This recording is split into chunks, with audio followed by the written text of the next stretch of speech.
Streaming live from the John Placchino studio inside of High Tech High School in Secaucus, New Jersey. This is the MPR Weekly Dose Podcast. Call in and join the conversation at 201-589-0321. I'm your announcer, Kanan, and now your host, Jose.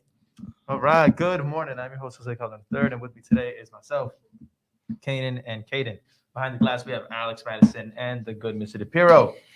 Today's topic, we have a lot of things to cover here. Oh, Manazvi is also joining us behind the scenes. We have a lot of things to talk about, but something that I really want to talk about today is we had some big news in the NFL yesterday. Huge news. Russell Wilson has been traded to the Denver Broncos in exchange for Noah Fant, Drew Lock, 2 first-round picks, and 2 second-round picks. What are we thinking here, Caden? L decision by the Seahawks? So trash. That's so bad. Yeah. Why would you give up Russell Wilson? It's not even the Seahawks. It's the Broncos. Oh my God. It's who traded for them? All right, the Broncos are receiving it's him. The Broncos. Why would you give up 2 players and 2 picks for Russell Wilson? 4 picks, actually, right? Four picks. You're right. Premium picks. Premium picks. Yeah. 4 really important picks that you need to at least make it to playoffs next year for Russell Wilson. That absolute bum of a running back. Whoa. He's a bum. If Russ just has had no help in Seattle. Help doesn't matter. That don't mean anything. When you can catch a ball, you can run a ball. Russ is the quarterback, but personally, I think it's a great trade for the Broncos. L decision by the Seattle Seahawks. He just did not want to be in Seattle, which makes complete sense because who wants to be in Seattle? They just have not helped them. And this morning, they made the headlines again because they released Bobby Wagner, 9-time Pro Bowler. Yeah, multiple-time All-Pro as well. It's very questionable decisions right now coming from them. They free up $16 million in cap space. So in retrospect, maybe a good money idea, but you lose the 2 best players on your team, and you do not have a first-round pick this year. It looks like they're trying to rebuild. Yeah. I don't know how well that's gonna work. After giving up picks, it's gonna take a while to rebuild. Yeah. Rebuilding right now is kind of weird because there's no real prospects in the NFL. Scene right now. We haven't really seen anybody too crazy coming in first-round pick as a rookie. Last person we saw was Patrick Mahomes. And I was like, Trevor Lawrence was highly scouted. He did not have a good first rookie year, though. Exactly. He didn't have a good rookie year. There's nobody coming out really doing something in rookie year. So you don't have a first-round pick. Gotta agree with you on this. And you're leaving everybody that's taking you to this to the playoffs multiple times to rebuild a team that's end up going to be worse than what you already had. It just doesn't make any sense. Right now, you look at the draft this year, and there is no ultimate number 1 prospect at all. You have Kayvon Thibodeau, who's the next big-time edge rusher, but that's still 50-50. You have Kyle Hamilton. He's highly scouted, but that's still very 50-50. Last year, everybody thought Lawrence was the guy, but that's not the case now. And next, the only guy that we've been hearing a lot about is Arch Manning, the son of Cooper Manning, the nephew of Eli and Peyton. That's a kid that everybody's gonna have their eyes on.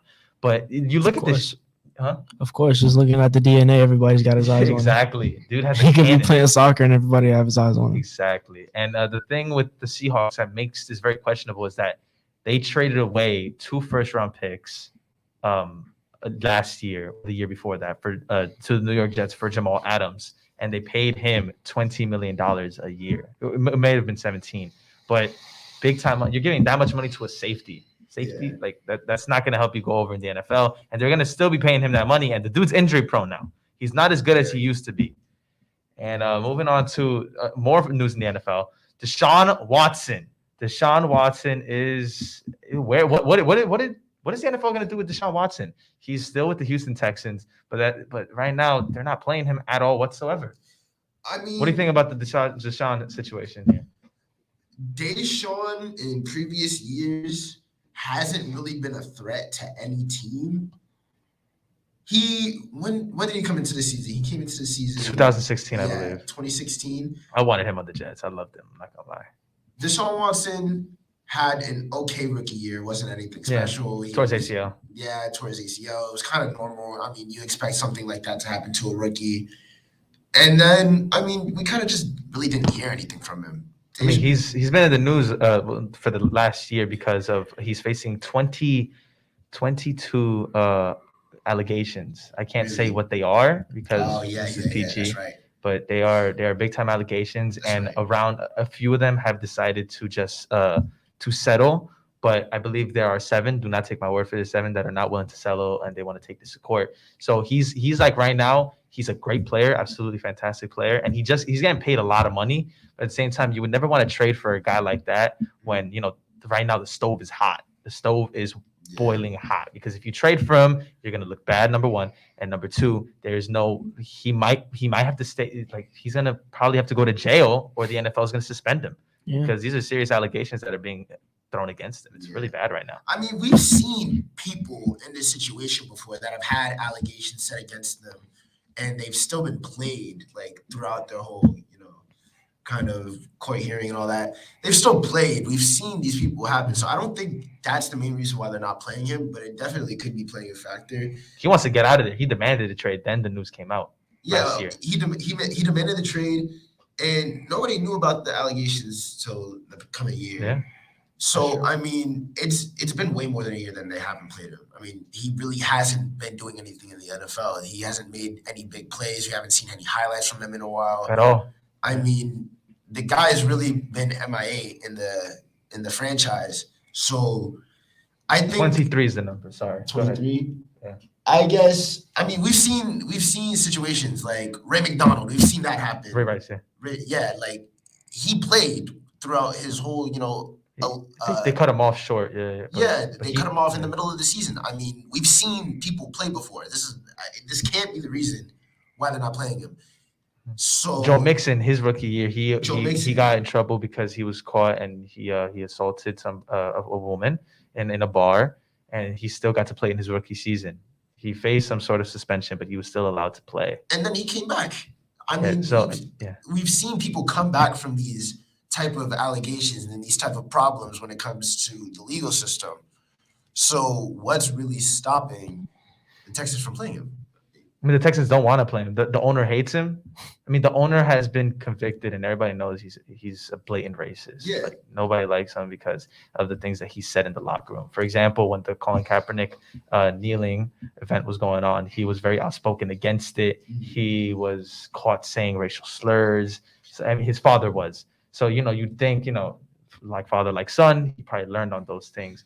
And it's just not a great look. But he still has people of his complexion playing on his team. So what's up with the singling out, and why is he not being played? It's really interesting. And Deshaun Watson is a great player, young talent, and he really deserves to be on the field. But they've got to find a way to resolve these cases, because if he is indeed guilty of these things, then that's another conversation in a whole different galaxy. And they found tweets. He was a teenager back then, but he was still saying some ill things that nobody should be saying, no matter how old you are.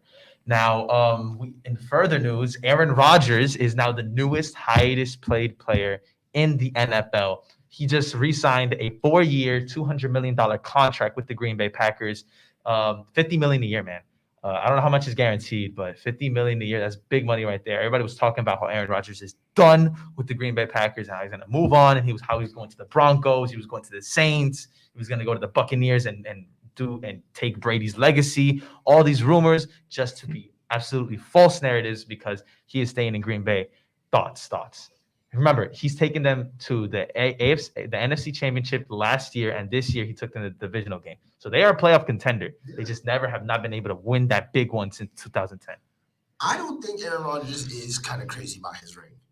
Does he have rings? He has one. He has one crazy ring. One championship. Yeah, he has one ring. I mean, he could be focused on 5 MVPs. 5 MVPs this year. He's a reigning MVP. I mean, he's an amazing player.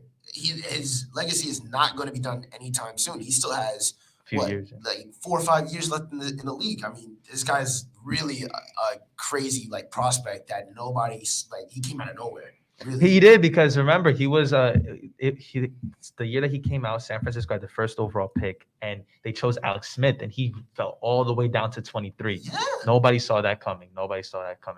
Like Aaron Rodgers really came out of nowhere. Mm-hmm. So I think he has the flexibility to go to literally whatever team he wants. Taking a team like the Green Bay Packers to the playoffs like 5 times in a row is insane. Like he's really doing it by himself. That's the definition of doing it by himself.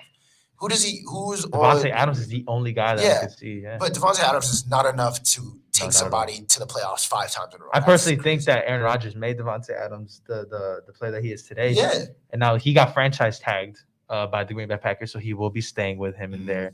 But it makes you think that, Aaron was talking about, I'm done. This is it. I'm so sad that this is the way that it had to end, just for him to ink that $50 million per year deal. It's propaganda, man. It's propaganda. Anybody's taking that $50 million. Oh God, he's the highest paid. It's a lot of money. He was paid more than Patrick Mahomes. Exactly. And Patrick Mahomes is a prospect. I mean, everybody knows who Patrick Mahomes is now. I just wish, we're going to find out what type of quarterback Patrick Mahomes is, because now that he's allotting $46 million per year, it puts the team in the position where they can't give Tyreek Hill all that money. They can't give Travis Kelce all that money. So now we're going to see who is Patrick Mahomes. How good is he? Where is that talent at? And it's going to be interesting. It's going to be an interesting next couple of years for the Chiefs, but they still have an amazing coaching staff. So I'm sure they'll be fine. They'll still be a playoff contender. But can they win that championship again? I mean, we've seen what Tyreek Hill has done. That guy is insane. Tyreek Hill is a monster. Cheetah. But no matter what, no matter how good you are, you still need an at least okay quarterback to make a catch. It's just that simple. So Patrick Mahomes is really the defining point on whether or not the Chiefs are going to be top contenders next year, or this year rather, or not. I mean, Patrick Mahomes really needs to step up his game. We saw his sleeping passes when he was playing against Tom. He was going kind of crazy. He was throwing some bombs out there. Mm-hmm. So if they can continue to go on that track, and Patrick Mahomes can continue to develop as a player, because he's really only been in the league for a really short amount of time. It's only been like 5-6 years, man. Yeah. So if we see him develop, I think he can really be an exceptional player, and he can really take the Chiefs to a chip. Alrighty. So we're gonna end off here. All I want to say is that the Nets get that stuff together. We need Ben Simmons back on the court. MLB. No, we don't. We do. MLB. We need Ben Simmons to play power forward. We need Ben Simmons to play his position. I agree. And the lockout. Come on, Rob Manfred. Get this job done. Thank you for watching. Thanks to our panel. I'm Jose Calma III, and this is the MPR Podcast Show on WHIT Podcasting. That was nice. It was easy. I really wanted. Did we get cut off?